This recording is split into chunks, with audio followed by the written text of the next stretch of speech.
paper now. Hi there, my name is Marley and happy Halloween, or happy Summerween more like. Welcome to this reading vlog. This week I am going to be participating in the Summerween readathon that Oliviareadsalatte and Gabby Reads are putting on. The theme is to read creepy, kind of like thriller horror books during the summer, hence Summerween. Olivia and Gabby have quickly become two of my favorite booktubers since I've gotten more into booktube over the last couple months since I started my channel. So when I saw that they were going to be doing a readathon together, I really wanted to participate, especially because I've been meaning to read more thriller horror books. So I didn't get around to making an actual TBR video, so I just wanted to start off this vlog going through the books that I want to read and for what challenges they would be meeting. So the first book I want to read is Home Before Dark by Riley Sager. It's a very popular book on booktube, and this is going to be crossing off a couple challenges for the readathon. First of all, reading a supernatural or paranormal book because there are hints of it in there, reading a book with a haunted house, and reading a book that was recommended by the host because I believe both Olivia and Gabby have read this book and recommended it on their channels. So basically this book sounds very similar to Haunting of Hill House on Netflix if you've seen it. This family used to live in this house and had to leave there for some reason, and the dad ended up writing this book about the house and all these creepy experiences, and the daughter never believed that they were true. She's very like skeptical of paranormal, but she ends up having to go to the house, I think to like clean it up or something. I think they're gonna sell it, and creepy things start happening that happened in her dad's book. So I think it's sort of a question of like, is the book that he wrote true or did he just make it up? And is it paranormal or is it not? The next book I want to read is The Silent Patient by Michelandes. This is about a woman who kills her husband and then just never speaks again. That's why she's the silent patient. And I think there's a psychologist who is trying to figure out why she killed her husband and why she just stopped talking afterwards. It sounds pretty vague. That's all I really know about it. But this one is going to be meeting the challenge of reading a book with a creepy cover.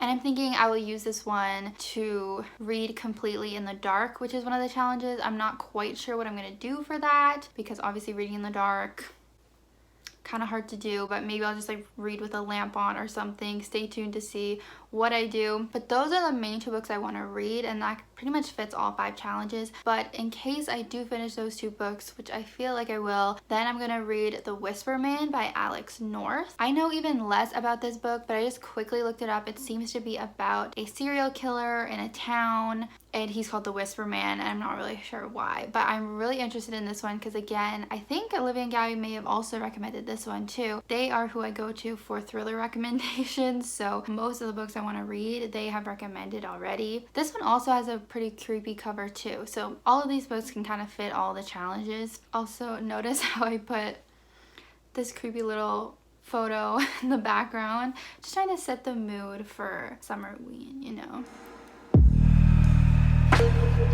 So yeah, I hope you enjoy this vlog. Hopefully I can read all 3 books and let you know my thoughts. I'm back here at my mom's house for those who've watched my previous videos. Sometimes I come here and it's a lot nicer of a vlog because there's like natural sunlight. Cats are here and I'm not in a basement, so it's kind of like a nicer vibe for my vlogs. Even though Summerween, I probably should have stayed in the basement where it was creepy. It would have had like a better tone to it, but oh well. Anyways, I'm excited. This is the second readathon I've ever done. I just did my first one, which was the Reading Rush in June, so I'm excited. Hello, happy first day of Summerween. So far today I've been working and I've also managed to read some of Home Before Dark by Riley Sager, which is going to be my first book of the week.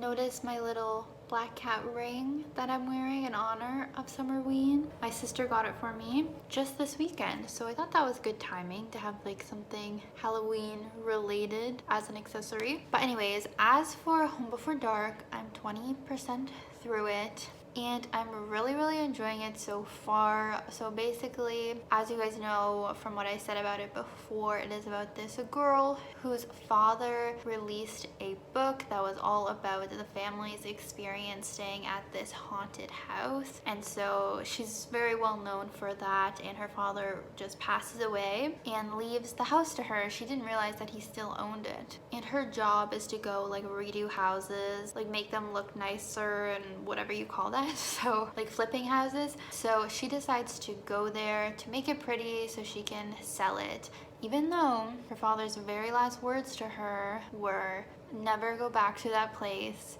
it's not safe for you. But she's very skeptical and she does not believe in ghosts. She thinks that her father's book about how it's haunted is completely fake, that it's just lies, and that her parents have lied to her whole life, because she has no like memory of being there, and she thinks that if she has no memory of it, then it must be fake, otherwise like she would remember, which I don't really know about the logic with that. Also, she has night terrors and she started getting them when she lived at that house. So I'm like, wouldn't you think that the house had something to do with your night terrors, maybe for like a reason? I don't know. I do understand like being skeptical about ghosts, because that's how I am. Like, I don't really believe in ghosts or anything, so I get that. But yeah, she just went to the house even though clearly her parents never wanted her to go back. So I don't really have many theories yet of like what's going on. I do think that maybe she has some sort of like power or like sensitivity to ghosts, and that's why she's more at risk. Oh, also every other chapter is a chapter of the dad's book, so I like that. It's like we're slowly seeing what he wrote, and obviously like as the climax of our actual book happens, the climax of his book will happen, and like the chapters sort of go along with each other, so that's cool. Some humans that I'm suspicious of though are the people who like live on the property and like take care of the house. I am suspicious of them because if they've worked there for like years, I feel like they know more than they say, or they might be evil. Like maybe it's not paranormal and maybe it's just the people who help out around the house that are evil. I don't know. These are just kind of my theories. I'm not going to say too many spoilers about the book, but I'm just sort of telling you like what's happened so far in the first 20%. So that's not really spoilery. So yeah, looking forward to reading more. I actually haven't read a spooky book like this, I think, ever before. Like I've read some thrillers, but this is like an actual haunted house. I feel like I've not read any books about haunted houses. I normally just watch movies. So it's sort of interesting seeing like the typical spooky stuff. Like she hears something or she sees something on the corner of her eye, but I'm reading it instead of watching it, and it's fun. I'm glad that it's daylight though, so I'm not getting too creeped out. But yeah, this has been my first update. Hey, so it's a lot later that I'm updating you guys. It's like after 11. I've basically just been reading Home Before Dark all night. I'm at 91%, so I'm really close to finishing. I'm just gonna finish it really quick before going to bed. But I thought I'd update you quickly. I don't normally read scary books, and I don't know how people can read them so much because I'm really on edge right now. As you can maybe tell from my like demeanor in this clip, this book has been freaking me out all night. It's really scary. Obviously it's about a haunted house, we know this, and it's just really creepy, and it's really good. Like I've obviously been reading it all night. I'm gonna read it in a day, but it's scary.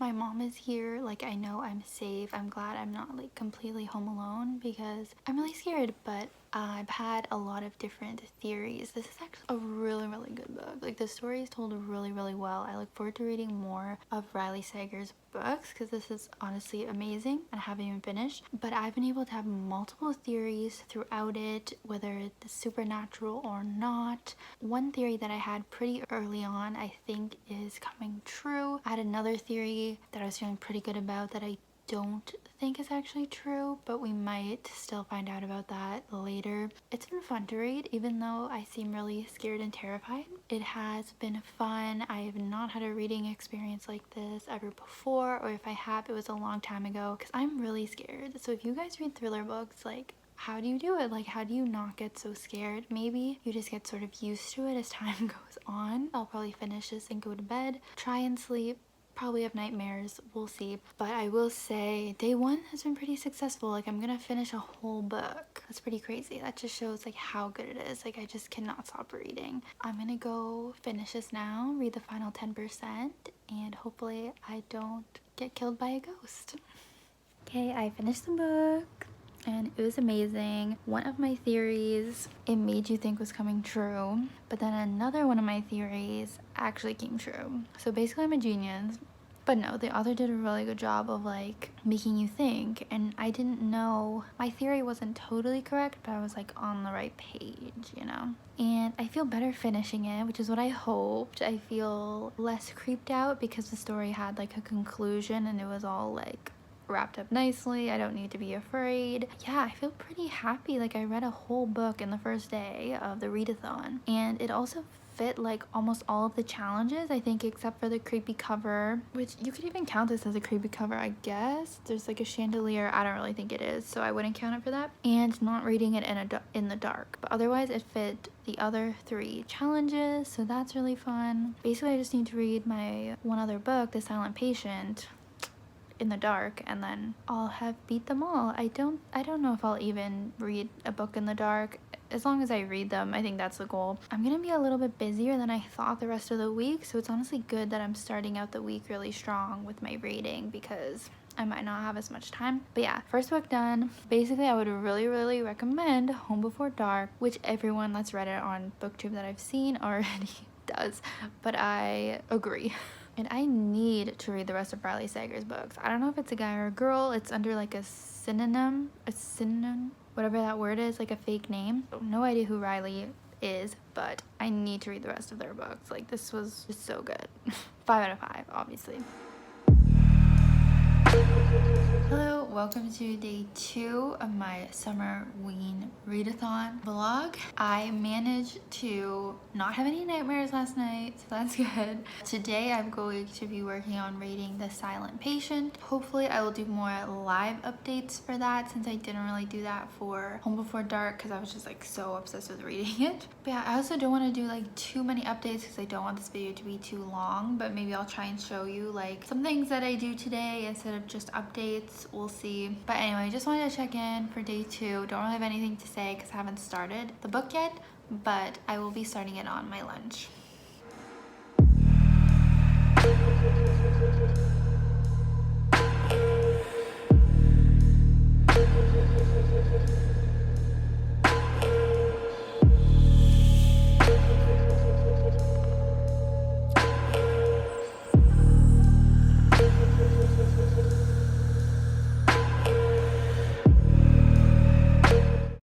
So I just started reading The Silent Patient, literally chapter 1, and I'm already a little creeped out because the day the main character Alicia killed her husband was August 25th.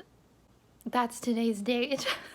So instantly a little bit creeped out by that and the coincidence. So yeah, basically I only read the prologue and first page. Alicia seemed to really love her husband, so not sure why she killed him. They're both artists, so I'm wondering there was something to do with how like their art went up in value when he was killed and she was like became notorious for like killing him, you know? Anyways, that's the first page. I just wanted to say how it was sort of creepy that the murder happened on today's date. Hey, so I've been reading The Silent Patient. I'm 30% through, 34%.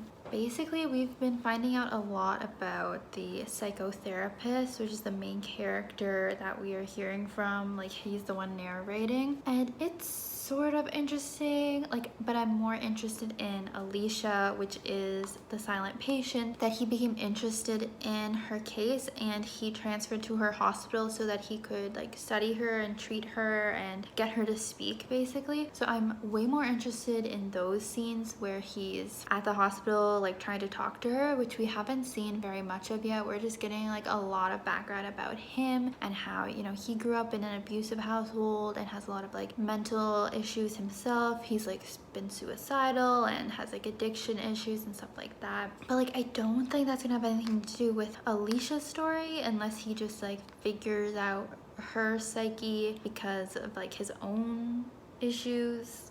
something like that. So yeah, it's kind of hard to have any like theories about why Alicia killed her husband and why she's not talking, because we're just hearing so much about the psychotherapist main character instead of her. So I don't really have any theories. It just really seems like she is crazy, which I hate to use that word, but like I don't really know what else to say, or like mad, because it's in England, so they say like mad for crazy. Yeah, so the only theory I can really have is that she's not actually crazy and there's like a reason to it, but what the reason is, it's kind of hard to like figure that out at this point, but it's pretty good. Hello, it's another morning here. Last night I read a lot of The Silent Patient. I got to 75%, and throughout most of it, like, it hasn't really been creepy or like a thriller. It's mostly just been a mystery until close to the end of what I was reading, right before I went to bed. Of course, it started to get a little bit creepier, so I felt a little bit scared to go to bed, but it was really good. Like, it was really hard to stop reading last night. I feel like normally once I reach 75% through a book, like, I just want to finish it, because that's normally like the most exciting part, or where the most exciting part's like starting. So that was really hard for me. I'm like dying to read. I can't wait for my lunch break, but we've definitely gotten into more of the mystery with why Alicia killed her husband, I should say. My theory is that obviously it wasn't her, and the therapist, the main character, he's really getting attached to her and feeling like she's innocent. But I feel like the twist could be that she's manipulating him and she actually is crazy and she is evil, and she's just tricking the therapist into thinking that she's innocent. So that's what I'm thinking the big like twist could be. I'm not going to tell you what it is when I find out, don't worry. But yeah, it's kind of two routes that it could go. Like, someone framed her for murdering her husband, and that's kind of like the twist of like who did that, because there are a couple suspects in here. Or the twist is that the therapist gets completely convinced she's innocent, and then it's like, oh, she's not. So yeah, pretty good. I'll definitely finish this today, and I'll let you know my final thoughts when I do. Okay, so the twist happened. Not expected. This is probably one of the best twists I ever read. I'm not even done, but like the twist happened. It was really good. It was really, really good how they did it. Okay, I'm gonna finish it now. Hey, so I just finished reading The Silent Patient, and it was so good. Amazing. I need to read more of this author if he has more books. As you saw, the twist came and it really took me by surprise. I did not think of it. I maybe figured out like as it was getting revealed, you know, you kind of like put things together for yourself. But yeah, everything just came together so well. It was perfect. It was great. Like, I see why this book was recommended to me. I think it was Gabby who's hosting this readathon who I originally saw recommend it. But yeah, the plot, the premise is like very vague, right? A woman kills her husband, then never talks again, trying to figure out why. Like, it's very kind of like vague. You don't really know, and the story just like really develops from there, and it was great. It was a great like mystery. I wouldn't really say it's super like scary. I guess it would still be thriller though, because there were some creepy things. But yeah, highly recommend The Silent Patient. If you haven't read it, don't worry, it's not too scary, but it is a really good mystery with a great twist. So now I guess I finished all the challenges except for reading in the dark. Keep forgetting about that one. Maybe I'll read The Whisper Man in the Dark, because that's the last book that's on my list, although it's only Wednesday, so I probably could have chosen more books for the week, but I might be busier this weekend anyway with no time to read. So yeah, now I'm on to The Whisper Man. Super excited for that one. I think I've heard a little bit more mixed reviews, so maybe it won't be as good as these last two, but honestly, blown away by Home Before Dark and The Silent Patient. So good. Hi there, it is now the next day, Thursday, and last night I read a bunch of The Whisper Man. I'm about 30%, and this is another creepy one. I didn't really say much about it when I introduced the books I was gonna read, because I didn't really know, so I'll just sort of tell you more now. Basically, 20 years ago there was this serial killer, and he was called the Whisper Man because he would whisper to young boys to lure them, and then he would kidnap them and kill them. But he was caught 10 years or 20 years ago, and he's been in jail ever since. But now it's present day, and another young boy has gone missing. missing, and he was hearing whispers before he went missing. So it seems like the Whisper Man is back. So there's a couple different potential things that could be going on. Either the Whisper Man had an accomplice back in the day who's now doing the new crimes, or it's a copycat, or it could be something paranormal, which the police obviously aren't thinking that, but as the reader, like, we can see it could be paranormal, especially because there are some like paranormal things going on potentially. So we follow like a couple of police officers or detectives that are on the case and that were on the case 20 years ago, but our main character is this man who is a writer, and then his young son, who I assume might get kidnapped. I don't know, I really hope not. He's so sweet. They're such a sweet little family. So it's pretty creepy, definitely more creepy than The Silent Patient. Not quite as bad as Home Before Dark, but obviously the whole idea about the Whisper Man like coming to your window and like whispering to you, it definitely creeped me out last night going to bed. At least with Home Before Dark, like I finished it completely in a day, so I never had to go to bed without the story being resolved. But I think I'm gonna be reading this a little bit slower just because I think I wore myself out a little bit the first couple days reading so much. So this might take me a little bit longer, so I'm gonna be going to bed with the story not being solved, and it's just creepier. So yeah, I'm looking forward to seeing what happens in this. I'll keep you updated if I read much more today. I'm having sort of like an off day. Like I feel like I did a lot of reading and then also quite a bit of work for like my work. So I feel like I'm getting a little bit like worn down today. And tonight my friend is supposed to come over and we're gonna go to dinner and then probably play trivia. It's Big Pot Trivia. Check them out. It's a great trivia that I've been playing for years. But anyways, that's planned for today.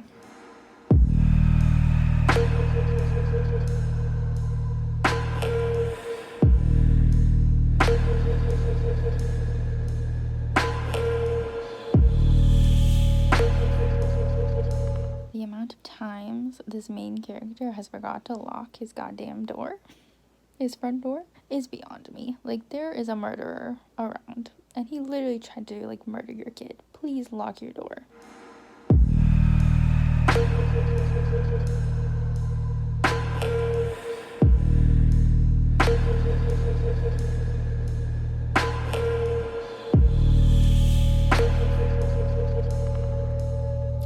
Hello, it is Friday and I just finished The Whisper Man, so my third book for Summerween, and I think my last. I really enjoyed this book for sure. However, it is definitely my least favorite of the ones that I read this week, but nothing really against this book. As you guys have seen, I really loved the first two books. However, this one, it did have mystery in it. However, the couple of reveals that we had were not really that crazy or not that really exciting or mind-blowing. So that's one of the things that made it not as good. It was kind of just more of a typical thriller and not really like a standout one. So I would still recommend this for sure. More of like a 4 out of 5 star than a 5 out of 5 star. And as I said, that's mostly just because the mystery was not as good. And the narration could be a little bit confusing as well. We had first person point of view for the main character, and then there was like about 5 other characters that were third person points of view. So sometimes it would be a little bit confusing when you started a new chapter, like who am I reading from, especially at the beginning. It did get easier as it went on, as you kind of learned each of the different people that we were hearing from. But yeah, it was a nice like father-son story. There was like many different instances of like father-son relationships throughout, some of them good and some of them very bad. So if you're interested in like father-son stuff, I would check this out. And yeah, just if you think the premise that I talked about was good. So I also forgot to mention, I'm counting that I accomplished the Reading in the Dark challenge because there were multiple times throughout the week that I read at night, and that's what I'm gonna count for reading in the dark. I didn't actually read in the dark in my house. There was always a light on, but I think it counts if I read at nighttime. That's what I'm saying. So I think that is going to conclude my Summerween vlog. I know we still have the weekend, but I don't think I'm gonna get around to any more books, and these were the 3 that I had chosen anyway, and I finished them. So I'm very happy about that. This definitely makes me want to read more thriller and horror books because I've really enjoyed these these books so much, even though I have been scared by most of them. I guess I want to say thank you to Olivia and Gabby for hosting this readathon. If they happen to see this video, that would be really cool. Hi, I'm a big fan.